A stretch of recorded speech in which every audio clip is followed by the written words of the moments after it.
Yes, ibihe byiza kuri wowe ukunda Rio Talk Rwanda. Reka twongere tuguhe ikaze, tunakwifurize gukomeza kugira ibihe byiza uherereye hirya no hino hagiye hatandukanye. Twagarutse n'amakuru ya siporo arimo kugenda avugwa ku mugabane w'Uburayi. Nge ndi Avero, bari kumwe na Ruganzu nk'ibisanzwe. Ruganzu VP poa fresh meze neza cyane kabisa. Reka tutangira amakuru yacu tuyatangirire mu ikipe ya FC Barcelona. Umuzamu wabo Marc-Andre ter Stegen, uyu nguyu biravuga ko mu kwezi kwa mbere nta gihindutse hari amakipe menshi arimo kumwifuza, arimo n'ikipe ya Besiktas kugira ngo ayigemo, ariko mu buryo bw'inizanyo ubona byakunda ko ter Stegen yava mu ikipe ya FC Barcelona akagenda muri uku kwezi kwa mbere. Ese aramutse agiye kuri we nk'umukinnyi ndetse na FC Barcelona bakungukira hehe?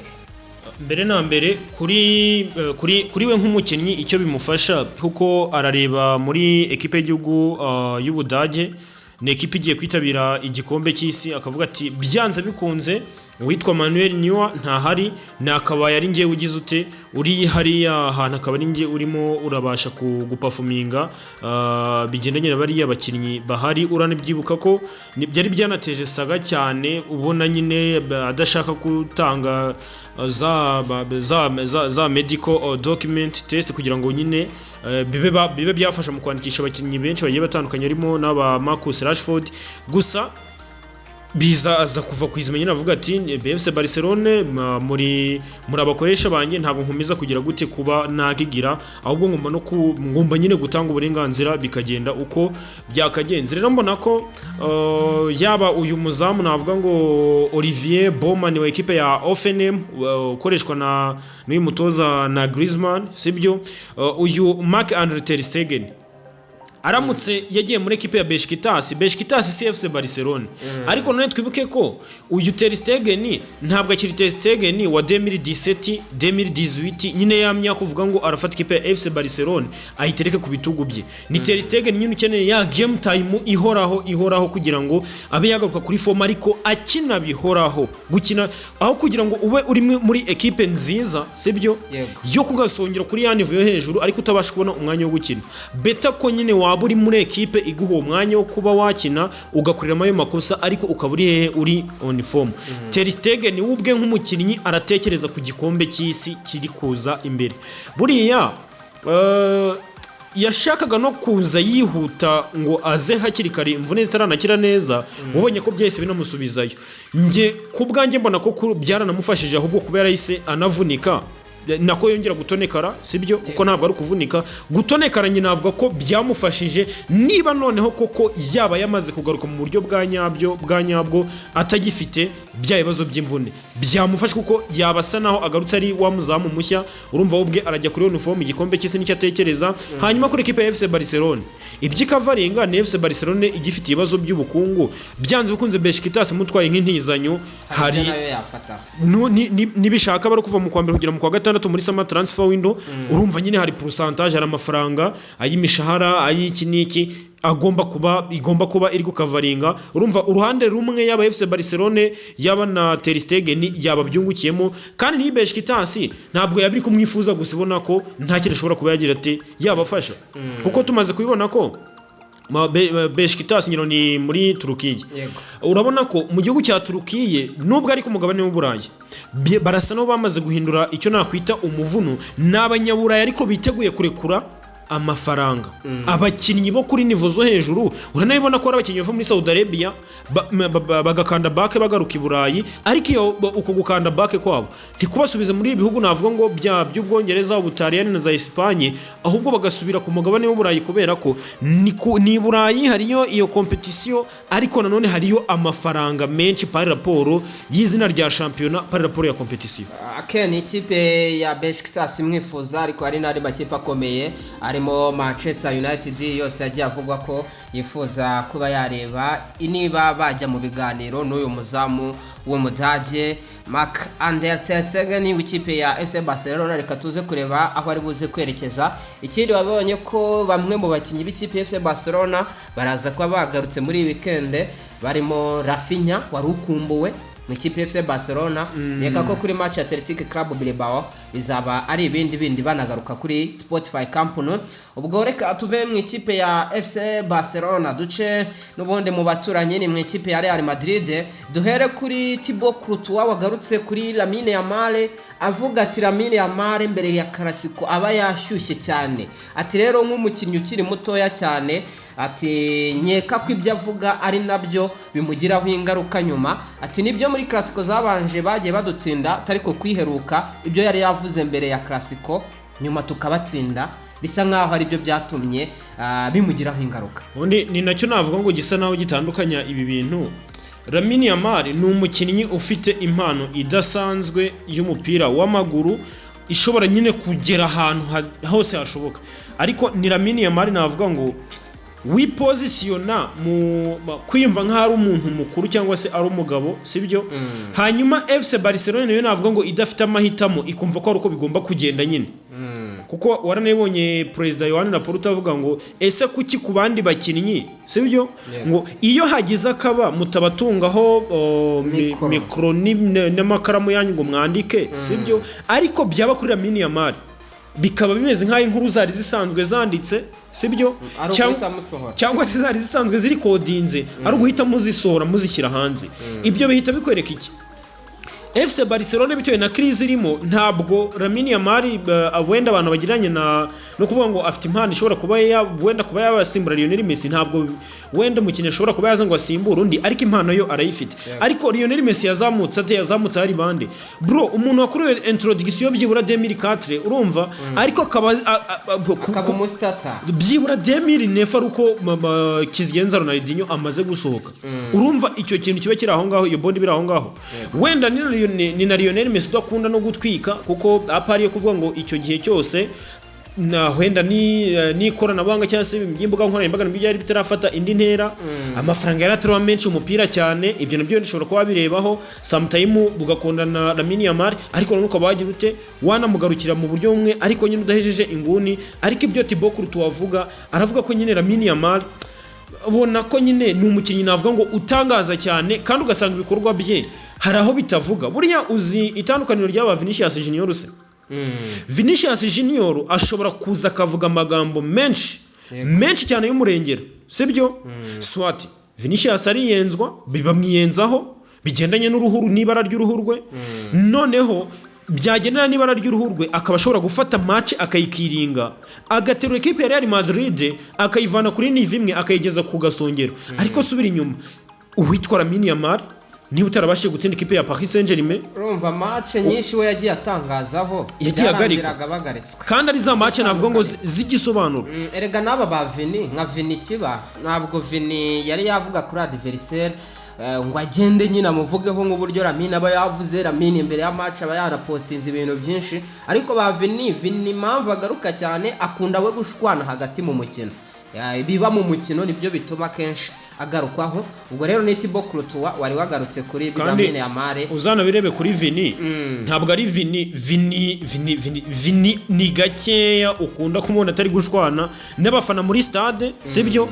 Ni gakeya uzabona Vinicius Junior ari gushwana kuri social media cyane. Naba ari gushwana kuri social media bizaba byatewe n'ubundi nuko kumuprovoka byavuye mu kibuga ku bafana bamwibasiriye ku ibara ry'uruhu, byose bakabihuriza hamwe agasa nuza ari kugira ati arimo arasubiza nyine usanga nawe ari wa mwana murizi, ahubwo ari Vinicius Junior usanga ari gukorogana muri equipe ye kurutwa yakorogana, nyine ugasanga arimo arakorogana wenda se n'abatimumeti be bamubuza kugira izo reaction zisa nkaho zidasanzwe, ukambwira bati have ntabwo byari bikenewe. Ariko kuri Lamine Yamal ubona ko ubuyobozi nicira nikubite ni Lamine Yamal wikoreje umutwaro, kandi Lamine Yamal nta kintu na kimwe arageraho navuga ngo gishobora gutuma nyine abati bakuruta batamubwira. Erega twabonye witwa Dani Carvajal amuha ukuri, abantu baravuga ngo nka kapiteni we muri equipe nationale gukiniki, ariko ku ruhande rumwe nabyo byari binakenewe kuko iriya match birangira FC Barcelona yo yayitsinze. Lamine Yamal yari kuza gutanga ukuri ariko noneho kunanihenura cyane. Reka n'ubundi tukiri muri Madrid yitwa Antonio Rudiger nyuma yaho yari amaze igihe afite imvune biragaragara ko ari kugenda agaruka ndetse mu mikino iri imbere y'ikipe ya Real Madrid nyuma yaho agarukiye mu myitozo iri full ari buze kuba agenda yikina, ariko mbere yuko agira ikibazo cy'imvune harimo ko ikipe ya Madrid yamwongerera amasezerano, bari bafitanye ibiganiro ndetse n'ubu ngubu ibiganiro birahari ko bamuha umwaka umwe w'amasezerano, ariko ubu ngubu hiyongeremo ko hari n'andi makipe ashobora kuba yatwara Antonio Rudiger, harimo amakipe yo muri Arabia Saudite, ariko hakaba n'ibindi binyamakuru nka Fichaje ndetse na Al Nacional byatangiye kumenshoninga ko ikipe ya Chelsea nayo itekereza kuba yagarura Antonio Rudiger, Madrid, Chelsea, Arabia Saudite, aho hantu hose uko ari hatatu nihe ubona yaba agikeneye kuba ari kugira ngo akomeze akore akazi ke?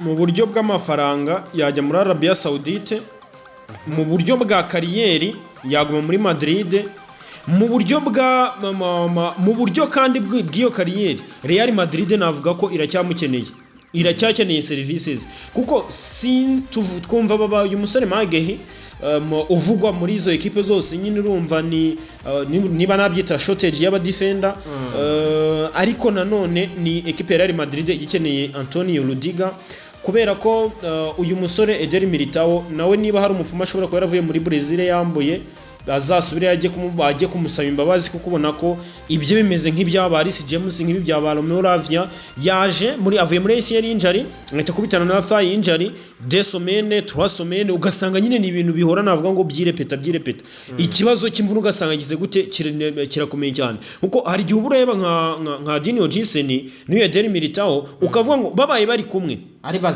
bazima partnership yabo, bitewe nuko uyu Eder Militao nubwo nta mbaraga agira ariko ari umuntu wiyangaje cyane, none tukabona ko uyu musore Dino Jason afite icyo kintu cya composure no gutuza agatuza muri nyine akaba ashobora kuba yaridinga nubwo akiri muto, sibyo akaba yamakinga icyo kintu cya experience, ariko kuba yatuza akayobora bagenzi be ukabona ko afite izo comportement. Ubona ko rero bisa naho bigoranye rero kuri Antonio Rudiger. Real Madrid magingo iracyamukeneye, nawe ubwe mu buryo bwa kariyeri aracyakeneye gusubira muri Chelsea yabyungukiyemo kuruta uko Rudiger yababyungukiyemo, kuko Chelsea uko imeze magingo yangaye, impamvu uvuga ngo Chelsea yabayungutse kuruta Rudiger muri ekipe ya Chelsea sinzi niba hari umukunzi we ashobora kwiceka avuga ngo Chelsea ndayibona iyi sezo ishobora gutwara igikombe cya Premier League, even na sezita biraguye kubipredictinga bigendanye n'ibyo igenda ikora, suko Chelsea kuri kariti ifite itakongera mu bakingize guhanganira ibyo bikombe byombi, ariko nka Premier League byo navuga ngo bigize gute biragoye, kuko nk'iyi Chelsea njya nkunda kugira abantu ngo uko imeze magingo yangaye aho kugira ngo itume Premier League wahituma Champions League, ko nge mbona ikeneye nk'abantu umwe babiri, umudefenseur umwe wa hatari ndetse n'umwataka. Uzi impamvu nkubwira ko Rudiger atari we waba ukeneye ekipe ya Chelsea? Muri ekipe ya Chelsea navuga ngo yayibayemo umulegendary, sibyo ayisubiyemo bikagenda neza, navuga ngo yaba ari kongera ikintu cya legacy muri Chelsea, yaba ariko ubulegendary bwe muri Chelsea yabasa nawe ari kugira ikindi kintu abushyiraho, ariko naramuka aje ntibashe kugenda neza, swati imvune, swati ashobora kugira izo menforume, urumva abafana ba Chelsea nyine umupira w'amaguru nta kintu urebaho, iyo hari bitaragenze neza barakubuwinga. Muri ekipe ya Real Madrid rero ntekereza ko magingo yangaya ukurikije kuva yava muri ekipe ya Chelsea yinjira muri Madrid, nta kintu mbona umufana wa ekipe ya Real Madrid afite cyo kubaza umuntu yitwa Antonio Rudiger kujyanye no kumubuwinga, agira byinshi cyane mubaza. Na Antonio Rudiger watanze ibirenze byari byitezwe muri ekipe ya Real Madrid. Okay, ubwo reka turebe ese yajya muri Arabia Saudite yakongera amasezerano muri Real Madrid cyangwa se gusa wenda yanasubira muri Chelsea, byose bigishoboka. Hari ikindi kintu mpungenge ndi kugira kuri aba bakinnyi basa naho bakoze ibintu igihe kirekire nta mvune, urumva bakizivamo. Muri Chelsea handi hantu ushobora kuba nahagirira impungenge biramutse binabaye, Rudiger aragaruka nta mvune, nta bibazo by'imvune afite, kuko niba umukino ashobora gukora sezo 3 aho nivo ari hejuru cyane. Naba ba Rodrigo muri ekipe ya Man City ni izo forme z'abo bakinnyi, n'uyu kapiteni we muri ekipe ya Real Madrid, sibyo ni na erega wenda ushobora kuvuga ko imyaka itangana, ariko ni nabo ba Trent Alexander-Arnold, kuko Xabi Alonso nyine aramwicaza, wenda nabyo dufite uburyo twabikoshoningamo, ariko nowe forme ze ntabwo ziraba wa musore nyine tuvuga ngo ni Trent Alexander-Arnold wanyawe, nyine ubona ko hari akantu kaba kakibura. Rero wenda niho wagira impungenge, ariko Antonio Rudiger Real Madrid navuga ko imukeneye pe, arabashije kuza ntiyongere kuvunagurika, yaza akabasha kuba yagira byinshi cyane atanga, ariko muri Dini Ogiseni bakabasha gusitabiliza iyi defense yabo, ibindi bakazabitekerezaho muri sama, kuko nta Real Madrid mbona mu kwezi kwa mbere ninjizaho mu defenseri, sina kenshi tubona Madrid ijya ku isoko ryo mu kwezi kwa mbere. Muri Arsenal yitwa Bukayo Saka, biganiro birakomeje kugira ngo bamwongerere amasezerano, ariko bimwe mu binyamakuru byatangiye kwandika ko hajemo biranega. Iyo biranega yabiterwa n'iki kuri Bukayo kongera amasezerano? Ese Bukayo ataramutse yongeye amasezerano muri Arsenal yabihombye iki kuri we? Mbere na mbere Bukayo Saka ni umwe mu bakinnyi ku mwanya we, ntekereza ko muri batatu beza mu gihugu cy'Ubwongereza arimo, even nubwo wabikora overall ku mwanya we ushobora gusanga muri abo batatu navuga ko arimo. Urumva ekipe ya Arsenal ni Bukayo Saka, navuga ngo zose tubona ko yari kugasongera nyuma ya Man City uko ari 3 yari ahari. Ni Bukayo Saka ushobora no kuba yanatekereza ngo iyo ekipe ya Arsenal nibyo nda academy graduate, ariko se niba ndi academy graduate koko ntabwo binashoboka ko igise twanabura igikombe na sita twabura igikombe. Ese narongereye amasezerano ku ma ekipe ashobora kuba yantekereza, nashobora no kuba natekereza gusohoka, ntabwo bishobora kuzagorana bikandimita. Icyo kintu ushobora kuba wagitekerezaho. Icya kabiri, iyo birane gituma Bukayo Saka ashobora kuba avuga ati ntabwo wenda ndibwo buze guhita nongera amasezerano direct. Ashobora no kubireba akavuga ati byanze bikunze hari amafaranga mpembwa, ariko ayo murimo murampropoza nayo sindi kuyemera. Mbona wenda ni ibintu biba bikiri interne, nubwo ibitangazamakuru nyine mu Bwongereza biba byamenye umuti, ariko nanone ntekereza ko kuri Bukayo Saka ekipe ya Arsenal iramutse mutakaje yabitakaje ikintu gikomeye cyane, kuko ekipe witwa Bukayo Saka ama ekipe menshi akomeye ntekereza ko ahagiye yabanzamo cyangwa se agahanganira umwanya ubanzamo ku buryo uwa ahasanze atari wa mukinnyi uvuga ngo Bukayo Saka ntabwo ushobora kunyinana. Ikipe ya Inter Milan ndetse na Manchester United zose zirangamiye umusore w'ikipe ya Borussia Dortmund, ni umudage w'imyaka 23 Karim Adeyemi. Ni na Manchester kandi garuka ku bakinnyi b'imbere mu gice cy'ubusatirizi, twabigarutseho kuri Antoine Semenyo nawe uvugwamo. Manchester kuba winga ugerenyije n'abandi bakinnyi ifite na system ya Ruben Amorim, urabona aba bakinnyi bavugwamo hari icyo baza bakayifasha, cyangwa se ni kwa kundi binyamakuru bigenda byandika, cyangwa se n'ikipe muri rusange ikabishaka abakinnyi ariko nanone atari abakinnyi keneye cyane, kuko twabonye itakaza Marcus Rashford, itakaza Anthony Martial dos Santos n'abandi bakinnyi basa nkaho bakina mu icyo gice cy'ubusatirizi, twabonye batakaza Garnacho. Urabona abo bakinnyi bose Manchester ivugwamo nabo yatakaje, izi suruse umuntu azihimbaraga ki? Nta buriya muri transferi ngo kirazira kugira ibintu wanda ratinga, kiranazira kugira ibyo over ratinga. Nyine byose bifate nk'ibije, hanyuma noneho utegereze deadline day. Kuri Karim Adeyemi sinzi impamvu mbere nabonaga ari umukinnyi w'igitangaza, ariko nsigaye mbona ari umukinnyi usanzwe. Uzi impamvu? Swat umukinnyi usanzwe kubera ko niba umaze sezo navuga ngo 3 uvugwa gusoka muri ekipe ya Borussia Dortmund, ni selling club, ni ekipe navuga ngo icunga no kuvuga ngo umukinnyi yaba mwiza, za Real Madrid zikamushaka, za Chelsea zikamushaka, andi ma ekipe menshi agiye atandukanye akamushaka. Ni Karim Adeyemi uri muri ekipe ya Borussia Dortmund, uwitwa Jadon Sancho waje muri ekipe ya Chelsea nk'intizanyo, sibyo? Urabyibuka ko muri ekipe ya Chelsea bavugiwemo rimwe, biza kurangira Sancho amusizemo Bajami Gitens none ni season nabwo bamusizemo. Urumva kuri iyi nshuro rero nyine ni Karim Adeyemi, niba atari kuba ari umukinnyi usanzwe ufite iyo tara nyine dushobora kubona, ariko muri ekipe ya Borussia Dortmund mu gihugu cy'Ubudage ashobora kuba afite abashinzwe kumushakira akaryo wenda badashoboye, sibyo?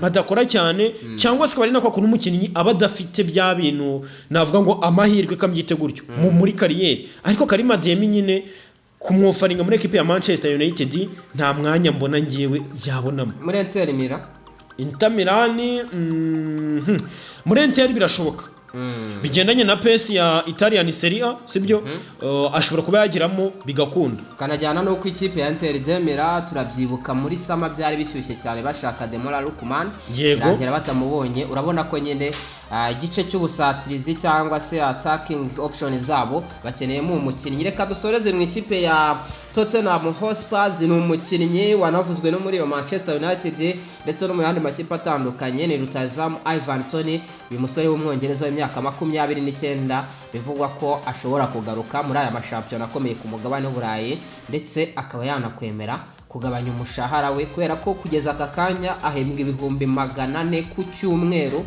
mu ikipe ya Rahli rero biragoye ko wabona ikipe ku mugabane w'Uburayi yamugarurika yamuha byibuze ikintu mbona bakora ni nko kugabanyamo kabiri bakamuha nk'ibihumbi 200 ahangaha kuri Ivan Toney yakabaye yigumira muri Saudi Arabia agakomeza kwirira amafaranga kubera ko ni ibihumbi 400 ahabwa sibyo ari muri Arabia Saudite kuza mu gihugu cy'Ubwongereza ntekereza ko wenda ashobora kuba yari gutekereza nawe Coupe du Monde sibyo ukuntu umukinnyi wa equipe nationale yabaga ari mu gihugu cy'Ubwongereza kiva mu ageze no muri Arabia Saudite hari udukino bamuhamagaye yego rero mbona ko keretse bari icyo ngicyo ari gutekereza sikereza Coupe du Monde n'ubundi niki akaba ashobora kuba yaza nk'intizanyo sibyo hari ubusiyone yo kuzasubirayo muri sama simbizi ariko Ivan Toney muri equipe ya Tottenham Hotspur simubona okay ruganzu reka ngushimire Santene abakunzi bacu rero nabo bakomeze bakore subscribe basharinge ndetse bashyireho na comment nshimira n'abagenda bazishyiraho batubwira bati basore bacu urimo komerezaho nimwe proving ahangaha biba ari ibintu by'agaciro